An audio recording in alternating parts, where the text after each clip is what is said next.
I remember it like it was yesterday. I'm 8 years old in the second grade at Holy Family School in Albany, Minnesota. And this fashionable kid with his denim shirt, his sweater vest, and his clip-on tie is about to do something that he hates to do. He's about to be forced to read out loud in front of the class. And the teacher, Miss May, calls my name. Immediately when she does, my stomach drops, my throat gets all dry, my palms get all sweaty, because I know the second that I open my mouth, something bad is about to happen. And what's about to happen is my unfortunate nervous tic or ailment, a terrible stutter. And even though I've been working through it for years in speech therapy, it still comes up at the worst possible times. And I know when it does, the kids are gonna look, they're gonna laugh, I'm gonna turn as red as this dot right now. And the worst feeling is the feeling like there's nowhere to hide. For years, I was terrified of speaking.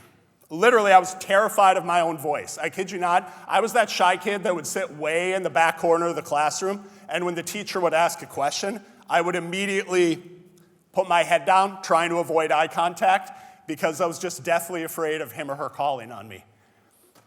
But deep down, I always had a dream. A dream that seemed so crazy that I'm not sure I ever even necessarily had the courage to share with anyone. What if one day I could make a difference with my voice? And as we all gather here tonight to talk about transforming and thriving in our lives, can I let you in on a little secret? The way most of us go after our goals, we're doing it all wrong. Let's talk about a popular one, New Year's resolutions. How many of you have ever set, curious, a New Year's resolution? Okay, yeah, me too, too many times. Think about it. Every January, millions of people will set New Year's resolutions and goals. Big, hairy, audacious, life-changing goals. And then usually by February, the gyms are empty, the journals are abandoned, and all those hopes and dreams, they're living in a van down by the river. Shout out to Chris Farley. Statistically speaking, only about 45% of people will even bother to set goals. And by set goals, I don't mean just thinking about them. I mean actually thinking it and inking it. And of the 45% of people that will set goals, only about 8% will actually be successful. Think about it. That's like standing in a packed auditorium like this one, knowing that only this front row will actually follow through. Yeah, you're one of the lucky ones. Why is this? I mean, it can't just be that most of us are lazy or unmotivated or unfocused. I mean, that's not a very positive view of humanity, right? What else must be missing? Well, here's the problem. Most of us are just too darn smart. Like literally, in this case, what we set is we set SMART goals. We set goals that are specific and measurable and action-oriented and realistic and timed. And we believe that if we just set goals through that methodology, then we're just gonna transform and thrive towards everything that we want in our personal and professional lives, and we're all just gonna live happily ever after in the goal achievement universe. If only it were that easy. And for the record, I'm not saying that SMART goals are wrong or that they're bad, but they are incomplete. And that's where the real secret, if you want to know the secret to transformation, it's not in setting SMART goals, it's in setting dumb goals. Yes, dumb goals. So what are dumb goals? Well, first off, dumb goals aren't about being crazy and mindless and foolish. They're actually about a different and a better way of thinking about what you want. A way of removing your self-imposed governor so you can raise your ceiling and you can perform better. And dumb, in this case, stands for goals that are dream-driven, unrealistic, meaningful, and benefit others. If you truly want to know what motivates and inspires human behavior at the highest level, I promise you, it's not the logical, tactical, left-brained part of SMART goals. It's actually the more emotional, right-brained part of dumb goals that fuels our motivational fire. So let's actually break this down. D, the dream-driven part of it. Dream-driven is just another way of saying vision. A goal has to be more than just here's my to-do list for today. It should actually be something that ignites and inspires a dream or a vision within you for a better, brighter, bolder tomorrow. Unrealistic. Who determines whether a goal is realistic or unrealistic? I know it's not polite to point, but it is actually you. In so many ways, you determine whether a goal is realistic or unrealistic. And I don't need to know your backstory to know how you got to where you are right now to guarantee that you have achieved and accomplished many unrealistic things in your life. Things where maybe the deck was stacked against you, or maybe you lacked resources and you had to be resourceful. And I promise you, if you think about the times in your life where you felt most alive, it was at a time where you were pursuing and chasing something that was both exciting and invigorating, but was also scary and kind of uncomfortable at the same time. And here's what I know. Telling someone to be realistic is telling them to be self-limiting. M, the meaningful part of it. A goal must have deep meaning for you. Not just what someone told you to do or what you think you should do based on societal pressure or obligation, but what you actually want to do, a unique or an individual significance for you. And then the last part, the benefits others. We will always play harder for others than we will play for ourselves. We will always play harder for we than we will for me. And the more that we can take our goals and actually fasten it to the benefit of others, now the more we're actually going to be pulled instead of pushed, and the more motivated we're ultimately going to be. Every major breakthrough in human history, artistically, athletically, academically, or otherwise, did not happen because someone was smart. It happened because someone dared to be dumb enough to try. Let's talk about 3 people that changed the world by thinking this way. First, Malala Yousafzai. Malala was dumb enough to believe that every girl in Pakistan deserved the right to an education. This was not a popular opinion, especially among the Taliban regime, and she started receiving death threats. And when Malala was 15 years old, she was riding a school bus in Pakistan when a masked gunman boarded the bus and demanded to know, "Where is Malala?" Somebody pointed to her, and the masked gunman walked over to her and shot her in the head. 10 days later, after a series of medical transfers and operations, she woke up in a hospital in Birmingham, England, barely remembering what had even happened. And at that point, she could have given up. But instead of shrinking in fear, she chose to speak even louder. Why? Because she had the audacity to believe that education for Pakistani girls is a basic human right. Her goal was completely unrealistic. In her country, no one spoke up for a girl's right to get an education.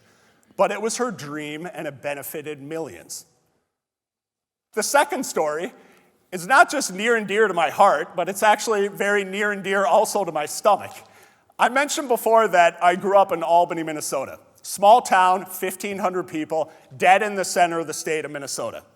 And when you grow up in a town that size, there weren't necessarily a lot of restaurant options in the town. So when we would go out to eat, it was almost always to the same place, Kentucky Fried Chicken. And Colonel Harlan Sanders, the founder of KFC, didn't even start that business until he was in his mid-60s. Prior to that, he was operating a successful cafe in Corbin, Kentucky. But when the new Interstate 75 was built in the mid-1950s, it changed the traffic routes, and it killed the customer traffic going to his cafe. There were no Apple Maps or Google reviews at that time. Like literally, if you didn't drive by the restaurant, you probably didn't go. And he had to close down the restaurant. He was broke, and he was living on $105 a month in Social Security. And at a time in his mid-60s where Colonel Sanders and most people would have just, okay, I'm going to be comfortable just drifting into retirement, he spent 2 full years driving across the country, sleeping in his car, knocking on doors, meeting with restaurant owners, trying to franchise his finger-licking good chicken recipe. And legend has it, more than 1,000 people said no. But eventually, someone said yes, and then another, and then another. And by the time Colonel Sanders turned 75 years young, KFC had expanded well beyond the confines of small-town Albany, Minnesota, into a globally recognized billion-dollar brand. His goal, unrealistic, meaningful, and if you're a fan of fried chicken like I am, certainly of great benefit to others. The last story, maybe you're familiar with the name Roger Bannister. Back in 1954, he was the first person to ever run a mile in under 4 minutes. But I'm betting you're probably not familiar with the name Eliud Kipchoge. In 2019, Kipchoge became the first and the only person to ever run a marathon in under 2 hours. And to put that into perspective, for the entirety of 26.2 miles, he ran at an average pace of 4 minutes and 34 seconds per mile. Yeah, if you want to get an idea of how fast that is, the next time you see a treadmill, I dare you to hop on and try running at that pace. It's faster than most people can sprint, me included. And similar to when Bannister was chasing the 4-minute mile, for years, scientists thought no human could run a marathon in under 2 hours. They thought it was physiologically impossible. And when Kipchoge did it in 2019, it had very little to do with being smart. It had everything to do with being dumb. See, Kipchoge believes in a simple philosophy, that human potential is limitless. He believes that running isn't about the lungs and it's not about the legs. It's actually about the mind and it's about the heart. And in his home country of Kenya, where opportunities can often be scarce and kind of few and far between, he dreams that his unrealistic pursuits will actually inspire the next generation of Kenyans towards what's possible and that they can be just like him. So how do we take this concept of being dumb and actually put it into play in our own lives? 3 keys. First, awaken your imagination. Something cannot and will not happen in reality if you cannot first see it happening in your mind. So please, stop being the logical, rational adult and actually go back to that time and that place in your life when you were young and you were a free, curious kid that thought you could do anything or you could be anything. And if you've ever shut down your imagination and told yourself that, well, I'm too young or I'm too old or I'm too uneducated or a goal is too big or too bold or too unrealistic, I promise you, it's not. The second key, savor the small wins. Small wins are always the precursor to big wins. And so often what keeps us from being dumb and from even getting started is the psychological perception that we're standing at the bottom of this tall ladder, looking up, thinking like, that's a really tall ladder. Like, there's no way that I can climb. There's no way that I can get to the top of that thing. Well, you don't have to worry about getting to the top of it right now. Can you just get to the next rung on the ladder, to the next small win? This was Malala's next girl to get an education. This was Colonel Sanders' next 4-cent royalty check. This was Kipchoge's next mile run at 4:34. This was my next sentence spoken in front of you without stuttering. Every win matters, no matter how small. And your problem is you probably discount them because you think they don't matter, but they do. And if you stack up enough small wins, I promise you, you'll have your biggest win. Third key, you gotta believe in others. It's why I believe we were put here on this planet. And as you sit here right now, you're probably here because at some point Someone believed in you. Maybe before you believed in yourself. Maybe it was a parent, a mentor, a teacher, a coach, a friend. Someone believed in you before you did. And now it's your turn to pay it forward. And in a society of anonymous keyboard warriors that are just so quick to criticize and to put other people down, you will be the exception. You will be the one that pulls other people up. You will be the one that has the courage to see something in someone else that may not yet have the courage themselves to be dumb. Now let's keep it real.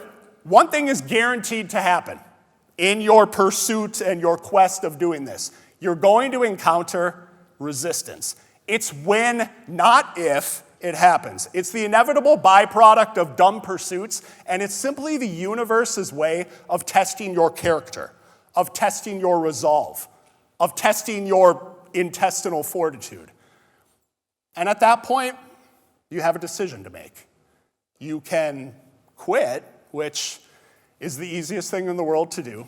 That takes no talent. Or you can decide that your dream is too meaningful, is too important to others to be hijacked by a few headwinds. And I'm not telling you that this decision is going to be easy, but I am telling you that that decision will be worth it. So here's my final challenge to you. Stop being so smart. Start being more dumb. Say what it is that you truly want, and then go do it. And when you do, watch what happens. Thank you very much.